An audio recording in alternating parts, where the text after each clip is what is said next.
the best Hydra clan boss team for this rotation, hands down. Let's get into it.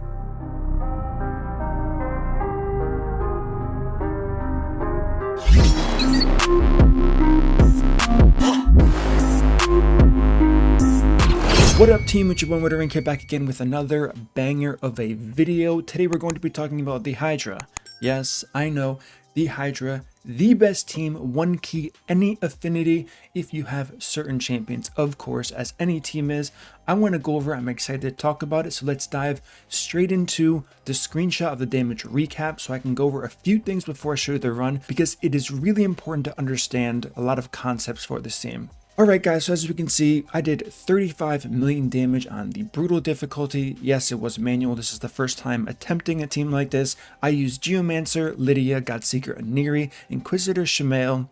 Unlucky if you don't have him, I get it. Lord Chamfort, and Little Miss Annie. Now, before I show you the run, there's a lot of things I want to talk about. The first thing is, I've seen a lot of screenshots from people using Geomancer. Now, one thing that I'm relating to people having lower damage while using him is going to be they're probably not using him right. I cannot confirm this. I can just say I've seen tons of screenshots, and based on the results that I got and how easy it was to get lots of damage with this champion, I was really confused as to why there was such low damage. So the first thing I want to talk about is the Head of Wrath is your friend, it's not your enemy. So the Head of Wrath is the reason why you're getting insane amounts of damage from Geomancer. If you don't understand that, make sure you pay attention when I start going over the run, which is going to be very clear to you on how to maximize your damage with the Head of Wrath using Geomancer. Now, who do you really need for this team? So I did mention quite a while ago that I was going to make a video on how you can still cheese the boss with Inquisitor Shamael. Some people might already be doing this, I'm not sure. The key is Lydia. Why is Lydia the key? She always counterattacks on a debuff. It's part of her kit. So that guarantees you a chain of always Inquisitor and Lydia every time of fear or every time you hit the Head of Torment. So this is huge. This is incredible turn meter gain here. Now, outside of those two champions, that's who you need to maximize the Inquisitor strategy. Can you do this with someone like a Duchess without Inquisitor Shamael, Rector Drath? Of course, the concept's going to be the same. However, this strategy, as far as one keying, all you really need is Geomancer, Lydia, Inquisitor Shamael. Lord Chamfort's interesting here. He offers a lot. I've showed him to you in a past video, and how he one-keyed hard very easily. His role is pretty insane if you think about it. He puts a shield on himself every single turn, giving him one buff, and no matter what type of buffers you have, as long as your speeds are reasonable on someone like a Lord Chamfort, he's the ideal candidate for a, I guess, resistance type champion. He applies decreased speed when he's hit on all of the heads, so anyone that AoEs, and of course Head of Mischief, which is pretty much the problem, he's going to be applying decreased speed because it's going to be focusing him. I have Lydia putting strengthen as well as increased speed on everybody. However, Chamfort's getting that shield buff, making him the target pretty much all the time. And outside of that, I have no other buffs on this team. And what's even funnier about this team is I'm not using block buff.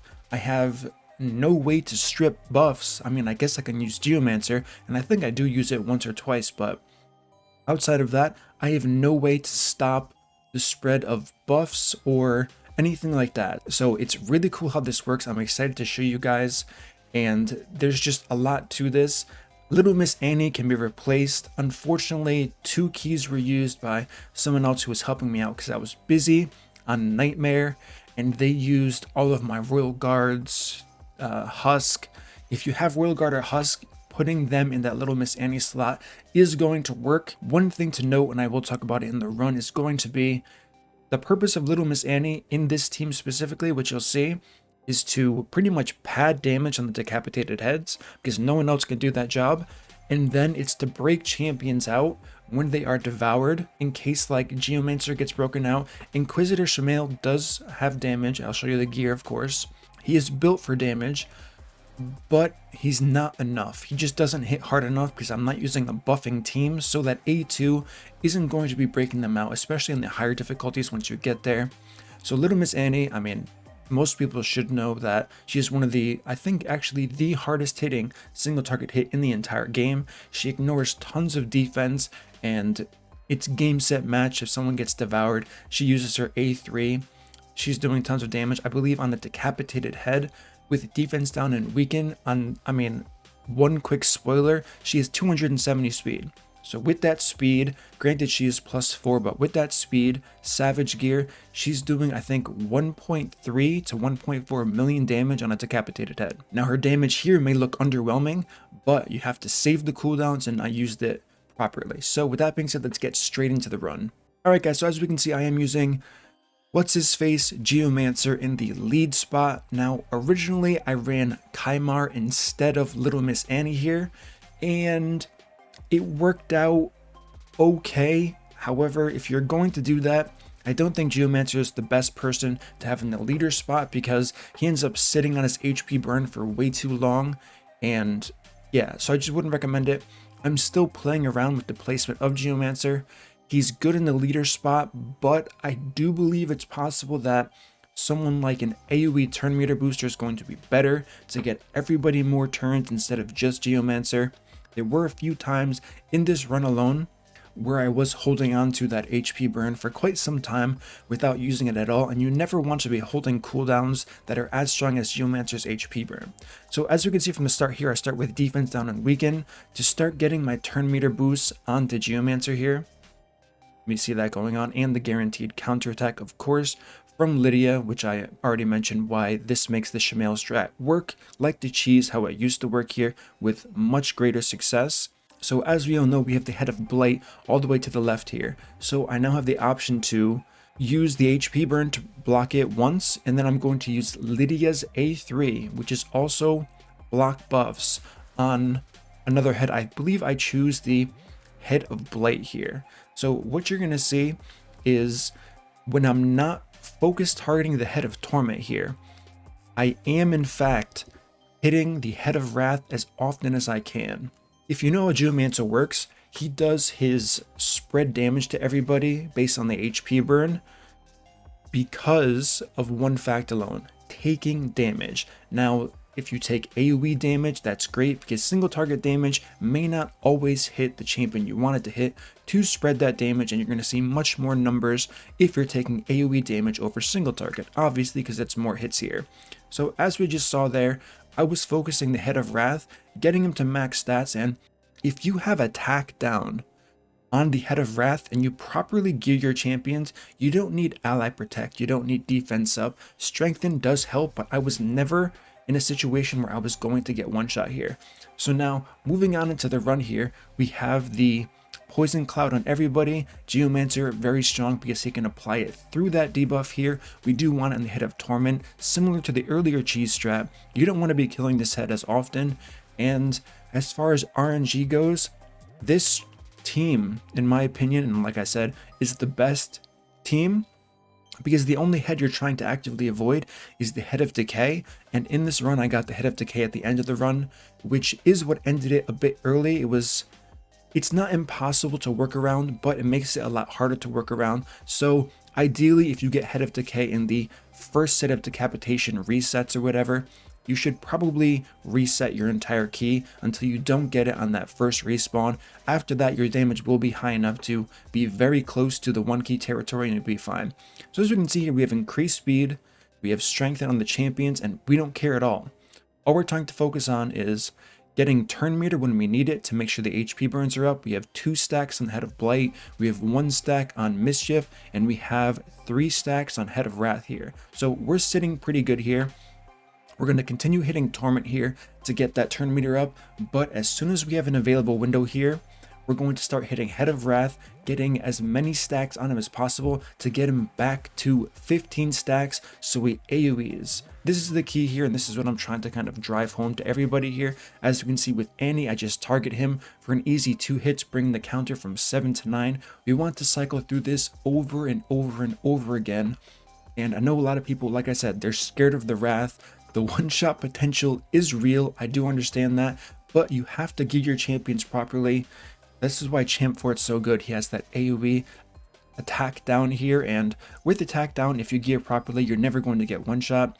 Even if there is a crit, and that's what Godseeker Aniri is for. She has awesome heals, she has a passive revive, just in case something gets fishy. I know tons of us have lost keys to this, but she makes it so safe. Granted, she is built pretty good, and like I said, I will show you the gear here. So we use that A3 from Little Miss Annie, we proc the 15 stacks, and the damage is ramping up quite nicely without any enemy max health champions. This is why if I had someone like a Royal Guard instead, I would be using his A2, getting as much enemy max health damage as possible, and then using his A3 to try to proc the Head of Wrath as many times as possible, maybe getting lucky, getting all of the A3 hits into the Head of Wrath, which would be huge. Now on top of this, one thing you have to consider is weaving block buffs onto the Head of Wrath with Lydia. This is something that makes Lydia so strong, on top of making her the most relevant, I guess, pair with someone like Inquisitor Shamael. I have heard people talk about Gory. Haven't tested Gory, it may work. I don't know if it would work instead of Lydia. She applies defense down, weaken, block buffs, as well as increase speed on everybody. This strengthen is good, but like I said, you can outgear that. All in all, if you gear your champions properly, you should never be suffering from over damage. Even through crits, you should never be just getting one shot. If you are, you have to relook at your team, focus more on HP. Defense is okay, but attack down is going to be crucial, as you probably already know by now. So this damage is going to ramp up. I'm going to reiterate one point just in case you missed it. Block buffs on the Head of Wrath is the most important. Outside of that, to counter anything else for this team, you can simply use the A3 from Geomancer here, applying HP burn, making sure that Blight Poison Cloud thing isn't placed on the wrong heads so you can't damage it, so on and so forth. So that's the good news there, but you don't want to tack up and you don't want that reflect damage from that Wrath head, which is why Lydia is so important here outside of everything else she does. Now while this is running, one thing I do want to talk about is the flood of comments I'm going to get. Hey Murder, can I use this champion instead of that champion? This champion instead of this champion? A very important thing for you guys. This is going to be advice for any type of Hydra team you watch forever. Don't try to replace a champion just because of that champion. I know that may sound confusing. I'm going to explain it because, I mean, that sounded confusing to me. So let's say Champfort, for example. You're not looking to replace Lord Champfort. You need to replace a target for the Head of Mischief. You need to replace attack down, and that's it. A resistance champion that's going to be the target, that's going to have some type of buff they put on themselves, and attack down. That's all you need for this team if you want to replace Champfort. The same thing applies with Godseeker Aniri. If you want to replace Godseeker Aniri, don't look at her as a champion, look at what she does, what she brings. She's a reviver, she's a healer. So if you want to replace her, you either have to fill in one of the other 5 champion slots outside of Godseeker Aniri to also provide healing for the whole team, and then you can replace her with any type of reviver you want. If you don't replace the healing, you have to replace her with someone that offers AoE heals on top of having the option to revive champions. Little Miss Annie, same thing. She's kind of like the ultimate fill role for this team, which is why this is such an incredible team composition. You can use any type of heavy focus damage you want in this team in place of Little Miss Annie that I used here. Just literally anybody works. Ninja would be fantastic. Just thinking off the top of my head, Mashald would be great. You will have to watch the buffs, of course, if you can spare it. But like I said, anyone can fill the role of Little Miss Annie in this specific team composition because she's just here to be the failsafe for a bad luck champion getting devoured, which is pretty easy, and to pad damage on decapitated heads because she does tons of damage. So the options are endless here. The fact that this team works with a filler role and I can still one key everything as long as the stats make sense is crazy. Now, a team like this, if you're looking for maximum potential, there's no limit. It all depends on how often you are willing as the player to sit here and refresh over and over again. If you get enough spawns of the Hydra heads without a Head of Decay, you can run this team forever. I mean, of course, until you hit the turn limit cap, but literally, like quite literally, you can do up until like 100 million damage. Now you might be wondering to yourself, what about the increase in speed in the marked targets? Yes, it does get to 2 turns, but this is why you need champions like Little Miss Annie as well as Geomancer here.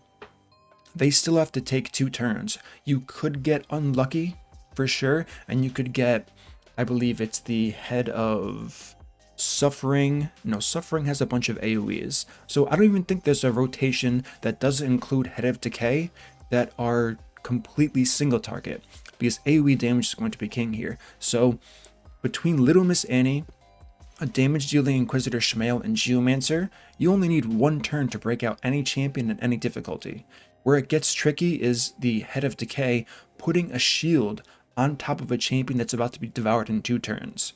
So that's the only, like, I guess, downside, if you can even call it that, to a team like this, the RNG to it. However, you can definitely work around that and build your team in a way where you get the damage you need and as close as possible. As we can see here, I'm at turn 28 now, at about 13 million damage here, 10 minutes into the run of manualing here, and we have good spawns so far. We do have the decapitated head, and I don't know if I missed already the big damage of defense down and weaken, and using that A3 from Little Miss Annie so you can see the insane millions of damage she's going to put up here. Maybe I will use it quickly, but this damage ramps so well. Head of Suffering, great head to have pop up here. He has tons of health. He's going to be here forever, and we can just pad damage with the HP burn from Geomancer. And okay, so that was just the A2 there. We had about 300,000 damage. That wasn't the A3, unfortunately, so I couldn't showcase that. But Head of Suffering, great head. Any of the starting 4 heads, also another great respawn that you can in fact get here. So this is the basic team breakdown here. Here we go. Here's the A3. So 400,000, 300,000. That wasn't the best showing. Of course, she doesn't have attack up here, but if you can properly set up someone like Little Miss Annie, like I said, she can do 1.3 million damage with just that A3 to a decapitated head, which is insane. So we did get lucky. We got the Torment head respawn again, which is good here, and that's pretty much all you need. Torment, keep recycling all of the HP burns, and you are good to go. Now we're going to go to the end of the run where it kind of falls apart.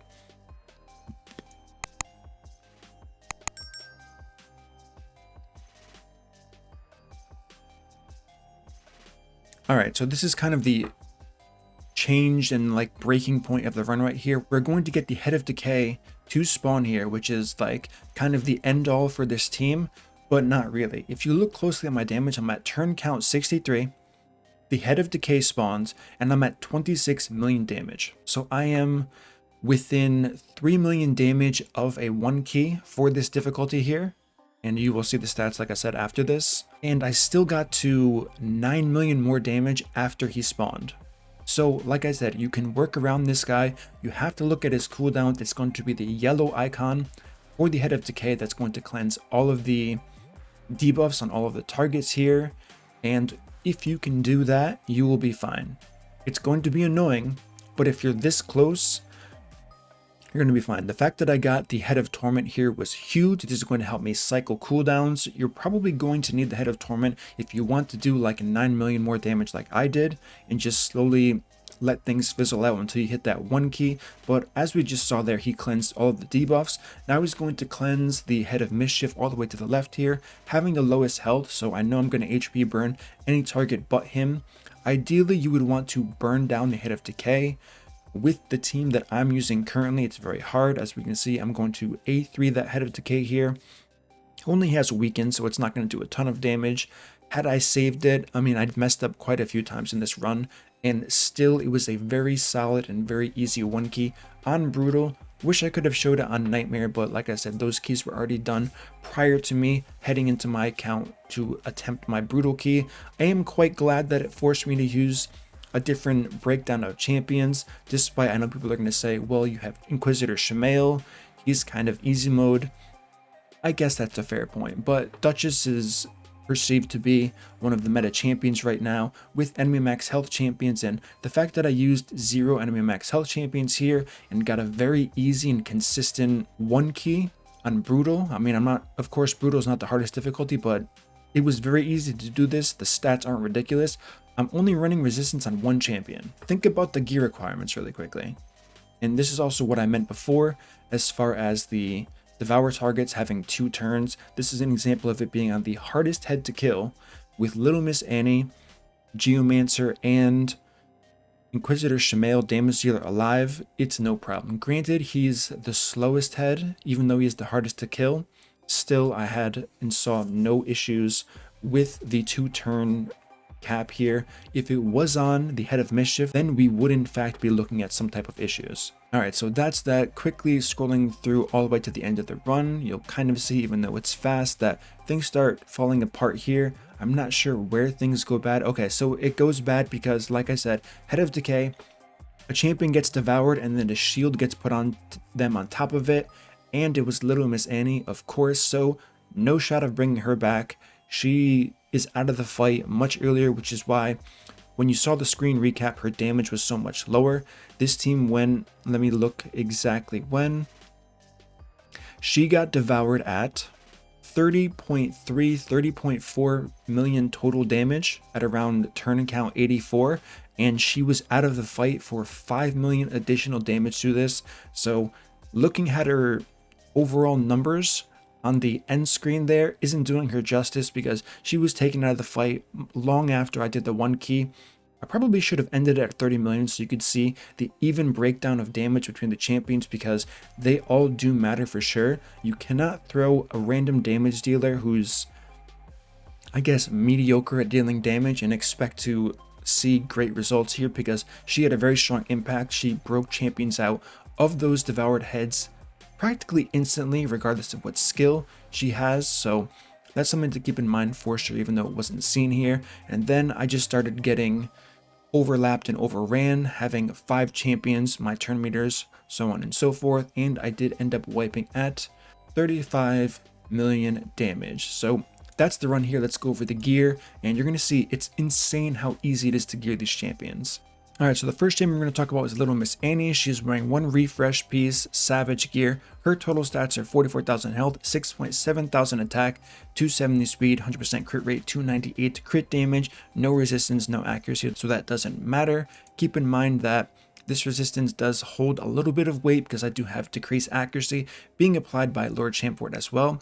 As far as masteries go, we just went with Giant Slayer for a 1 ability, which probably shouldn't have taken. I should have taken something like War Master instead, because I was using her A1 practically never, or just went for more crit damage, possibly Helm Smasher. I don't know, would have had to test it again, but the fact that it was a 1 key didn't warrant me to further test the masteries, but pretty simple clan boss masteries overall. As far as Lydia, the same thing for masteries here. Your typical War Master tree, deterrence, the other counterattack ability, and increased resistance on placing buffs on champions. This helps if you are having a hard time hitting the resistance cap for your resistance target here.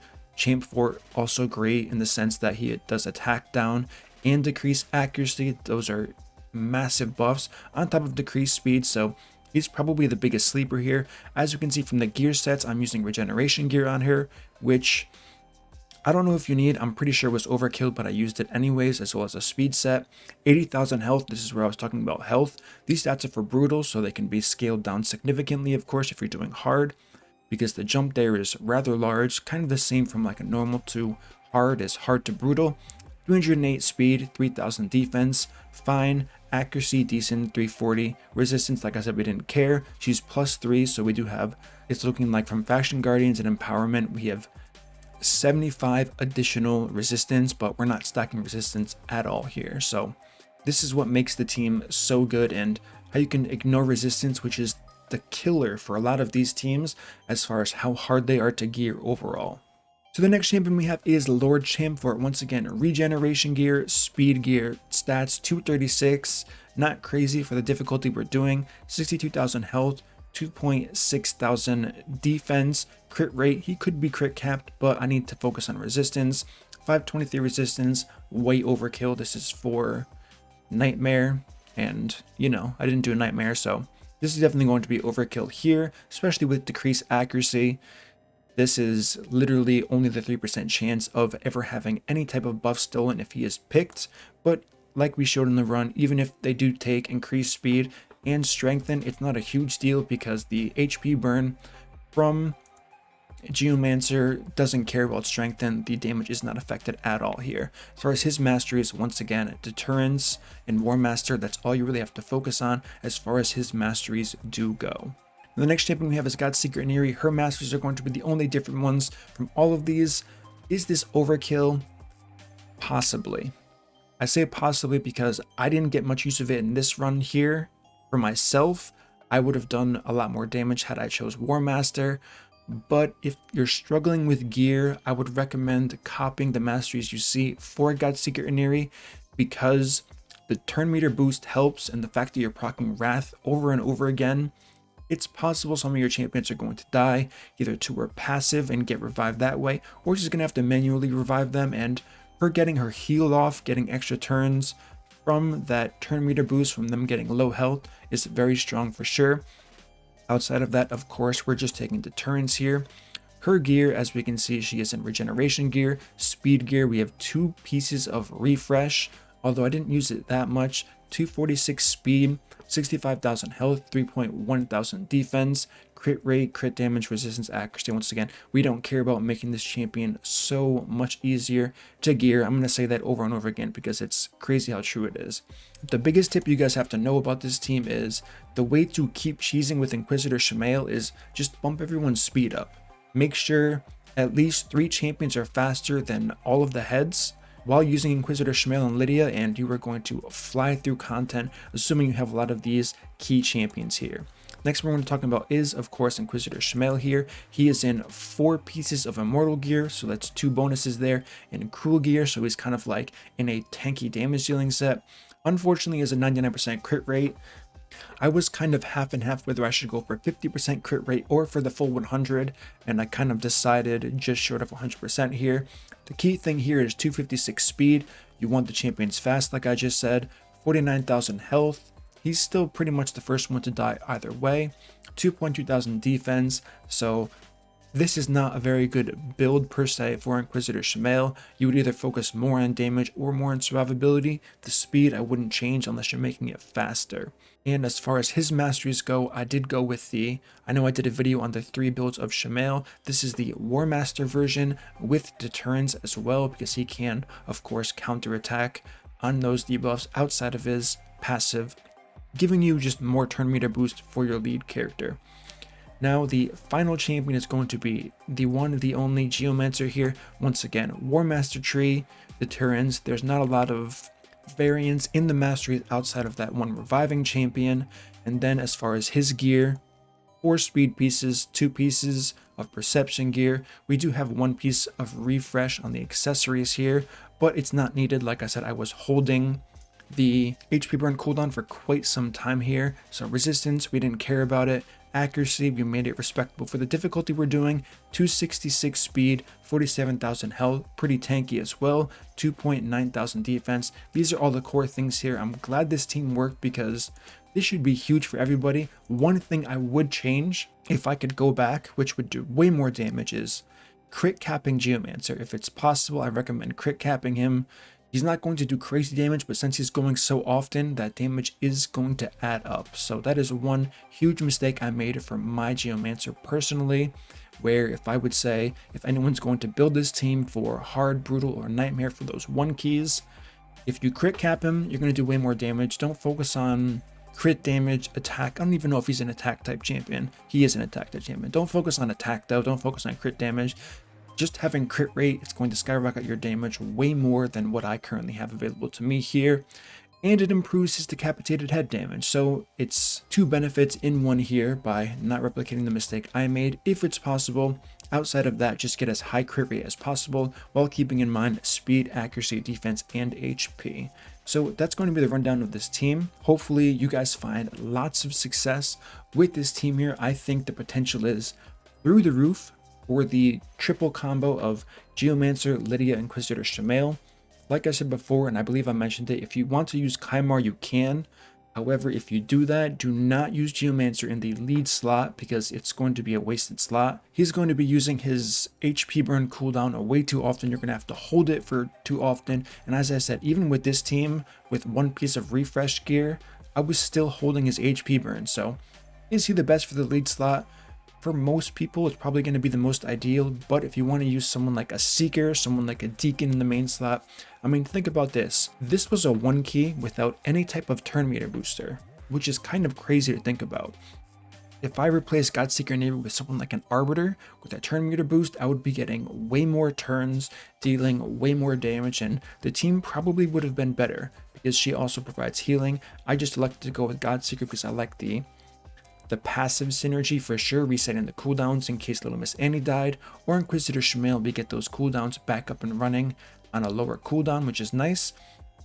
But like I said, play around with the teams. I know it's going to be expensive silver wise, but the positioning doesn't cost anything to play around with. So if you're going to use Geomancer, you can try him in the lead spot first. If you're not having a great time, see with the other 5 champions you're using, assuming it's going to be Lydia and Inquisitor Shamael, to kind of get this cheese going on here.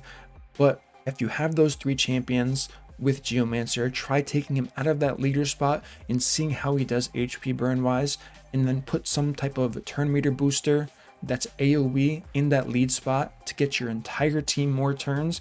And in theory, and from what I've seen after running this key here, it should yield much higher damage than I did in this key. Alright guys, let's conclude this video. Hopefully this helps all of you guys out. I'm interested to know what teams you guys are running. If anyone's running something similar to this, let me know. Listen, Lord Chamfort, MVP in my opinion. Geomancer, he's good for sure. He has that synergy with the HP burn. Use the Wrath Head to your advantage. So that's pretty much the recap there. If you enjoyed this content, smash that like button, subscribe, turn on the notification bell, and I will see you all in my next upload.